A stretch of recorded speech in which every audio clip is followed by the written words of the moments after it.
Here we go.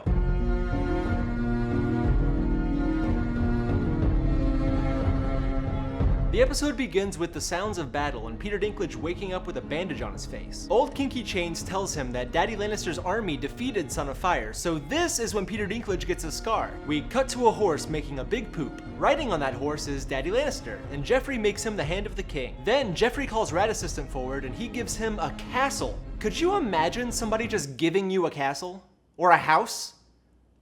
Give me a house. If any of you guys are watching and you're a king or you're super rich, I'll take a house or a castle, whichever one. Joffrey then calls curly-haired dude forward and tells him that since his family helped the Lannisters beat Son of Fire, he can have whatever he wants. And curly-haired dude, instead of asking for gay marriage to be legalized, asks if Margarine can marry Joffrey. Joffrey says he would love to marry Margarine, but he's still engaged to red-haired queen. Then short-haired queen says that he should dump red-haired queen. And old Kinky Chains comes out and says that he talked to old homeless Sparrow, and the gods are totally okay if Joffrey wants to break off his engagement with red-haired queen. So Joffrey decides he wants to marry Margarine in front of everybody. Like, has there ever been a more public breakup? Red-haired queen walks away with a big smile on her face. But then Rat Assistant, the party pooper, walks over and tells her that she's not safe here, and he wants to help her get home. But really, this creepo just wants to be red-haired queen's rebound. We cut to Cleavage Lady covering up a black eye?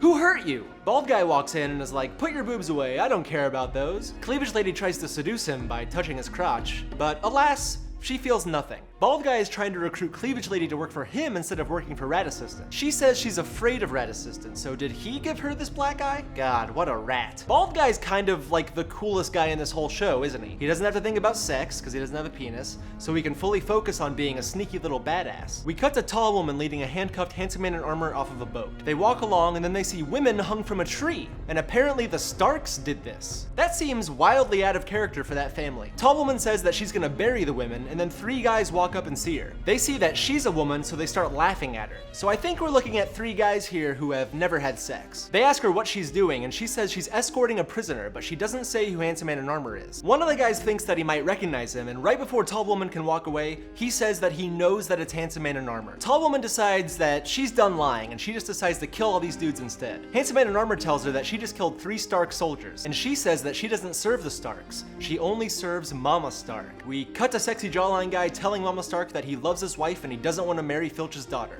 She tells him that Filch is a dangerous man to cross and that arranged marriages can work. When she married Papa Stark, she didn't even know who he was and they ended up falling in love with each other. Okay, sure, Mama Stark is technically right about all of this, but I don't blame Sexy Jawline Guy at all. I mean, look at this lady. Look at her. Look at this beautiful woman. She was carved from stone. I would not be willing to give her up for the daughter of this either. We cut to Son of Fire yelling at Woman with Red Hair because she told him he was gonna beat the Lannister army in that battle that I haven't seen, but he lost. Son of Fire is like, the Lord of Light is an idiot. And Woman with Red Hair is like, oh, so you're gonna quit just because you lost one battle? And then Son of Fire chokes her. He lets her go, and then she tells Son of Fire that he's gonna win the war because he's the Son of Fire. He asks her how she knows they'll win, and she says, let me show you. She leads him over to a flame and tells him to look into it. They stare at the flame for a while, and Son of Fire sees something in it. What does he see?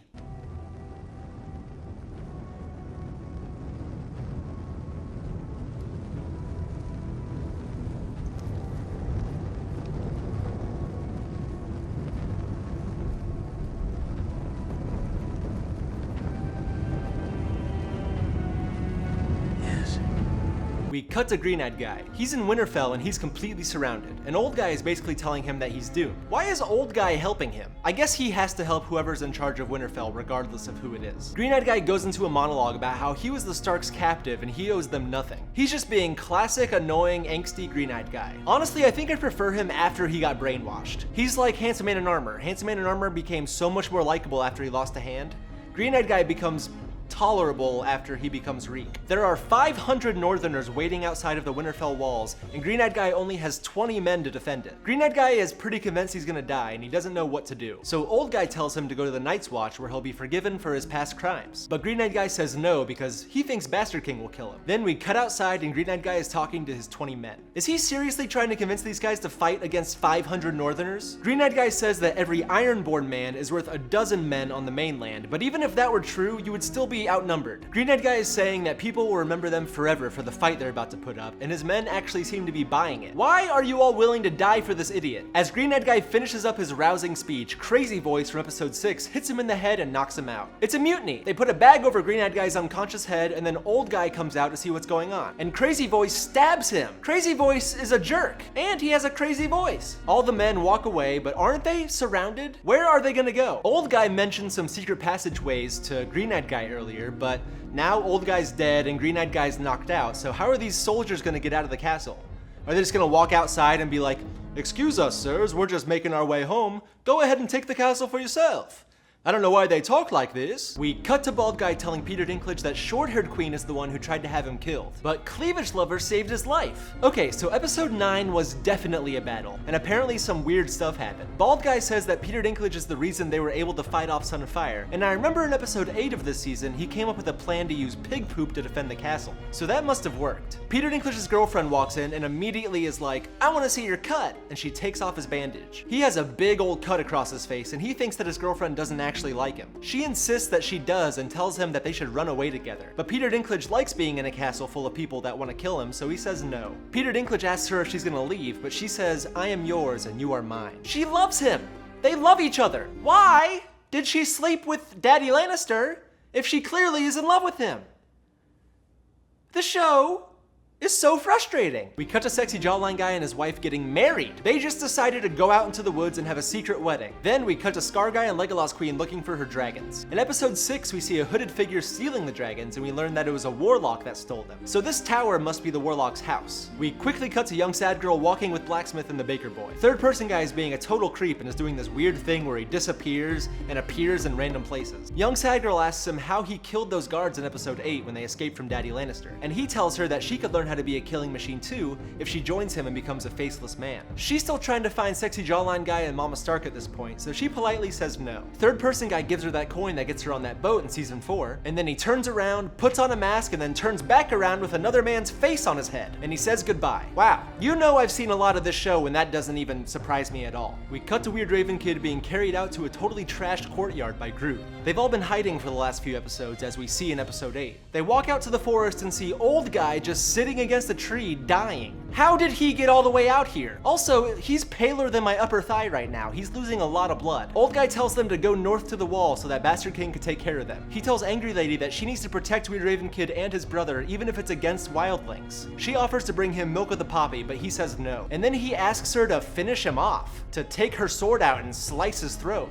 Do it yourself, Old Guy. Why are you gonna make somebody else kill you? They don't want to kill anybody, you selfish jerk. And then they walk away from a burned down Winterfell. What happened to that northern army that was surrounding Winterfell? There were 500 people out there, and now it's just empty. There's nobody outside and the whole place is on fire. We cut to Legolas Queen walking through the spooky tower. She walks through a door and then she's just in the throne room, but the building is destroyed and it's snowing. This feels like a trap. The warlock must have cast some crazy spells on this tower and something bad is gonna happen. Legolas Queen is about to touch the throne, but then she walks away. She hears her dragon screeching, so she walks toward the noise. And then a gate opens up and she's walking out beyond the wall. She walks along and finds a tent, and inside the tent is Eyeliner Guy with her baby.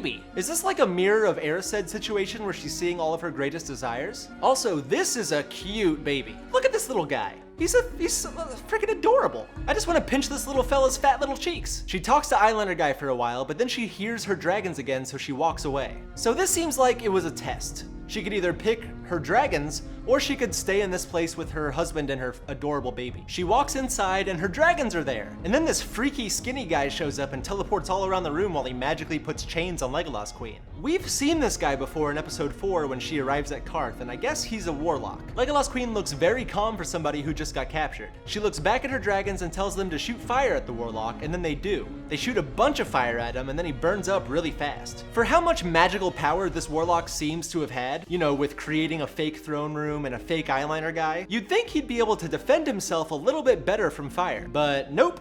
This dude is Warlock toast. Right after he burns to death, all the chains on the dragons and on Legolas Queen melt off. We cut to Bastard King being held prisoner and getting harassed by Savage Lady. That other Night's Watch guy we see in episode 8 is here too. He freaks out and steals a sword and tries to kill Bastard King, and then Savage Lady tosses Bastard King a sword so he can fight back. This is all a part of a plan that this other Night's Watch guy came up with. He's trying to get Bastard King in the wildling's good graces by getting Bastard King to kill him. So they fight for a while, and then Bastard King does kill him. Bone Clothes walks over and cuts Bastard King free, so the plan seems to have worked. Savage Lady takes Bastard King to a mountaintop overlooking an enormous camp and tells him it's time to meet the King Beyond the Wall, aka Mance Rayder, aka Old Snape. We cut to Deep Voice getting woken up by Legolas Queen and her men, and Deep Voice was sleeping with Batgirl. It seems like they're all mad at Deep Voice, so he must have helped Skinny Warlock steal the dragons. They go to a vault, and it's completely empty. Deep Voice has been lying this entire time about how rich he is. Legolas Queen and her friends ransack Deep Voice's house for gold and jewels to buy a ship. We cut back out beyond the wall and see Heavyset Guy and his pals digging around. They've been out here since episode 8, and they all look terrible. They hear 3 horn blasts, and they get super scared. 3 horn blasts must be the equivalent to like a code red. Heavyset Guy is much slower than his friends, and he gets left completely alone in this crazy blizzard. He sees some figures in the distance, and he decides to hide behind a rock. Then we see that those figures are a bunch of zombie dudes, and there's a zombie leader on a horse. The leader looks at Heavyset Guy, and Heavyset Guy just starts crying, which I mean, is understandable. I guess this zombie guy doesn't think Heavyset Guy is too big of a threat because he just screams and keeps on walking with his army. And then the episode ends. How on earth does Heavyset Guy get out of this situation? This must be the time when he kills a dead guy with the dragon glass, but how does he avoid that entire army? So what did we learn this episode? Not a lot. I mean, this was the season finale, and it seems like it might have been the least crazy finale of all the finales that I've seen. But also, I don't remember anything. I've seen so many episodes out of order that I mean, you know this, I forget a lot of stuff. This episode was pretty good though. I mean, anytime I see Green-Eyed Guy and I don't get angry because I'm so confused, that's a win in my book. So I'll give this episode a 6 out of 10. You wanna hear something crazy? It's been 1 year since I did my first Game of Thrones video. I'm filming this on August 3rd, and I released my first Game of Thrones video on August 2nd of last year. It's weird how long I've been doing this. If you've been with me for a full year now, thank you for sticking around, and I hope I continue making things that you enjoy. Let's reach into these boxes and see which episode I'm gonna watch next. Season 5, Episode 5. Season 6, Episode 2. Season 3, Episode 2. Season 7, Episode 1. Season 1, Episode 8. So those are your options for which episode I'm gonna watch next. There should be a poll right here, a little box. Hopefully the box shows up this time. Go ahead and click on that and vote for which episode you'd like me to watch. Here's a graphic to show you which episodes I've already seen to help you make your decision. Some of you have been really nice to me and have supported me on Patreon, so it's time for the shoutouts. I didn't get to do these last time, so this time they've got to be twice as good. I'm putting the pressure on myself. Black Acre. Black Acre. Acre's like, what, 3,000 feet or something? Black Acre kind of sounds like a bruise. It's black and it aches, it's a black acre. Very bad, Steve. I'm sorry. Thank you so much for the support, Black Acre. Edith Yang Kang. You know, I've only ever met 2 women named Edith in my life. One of them I used to work with. The other one I went to high school with, she went on to make adult videos on the internet. So, I don't know why I'm telling you that, but thank you so much for the support, Edith. Danica. But Danica spelled with a K and not a C. So Danica, your name is kind of like a landlocked country, because there's no C. That wasn't bad, I don't think. Thank you so much for the support, Danica. Kat, aka Dana Watches Game of Thrones. Dana Watches Game, so you're a YouTuber. Oh yeah, look at that. Everybody should go watch Dana Watches Game of Thrones. I'm personally gonna make a channel called Steve Watches Dana Watch Game of Thrones. Thank you so much for the support, Kat, but also your name is Dana, I guess. Okay, bye.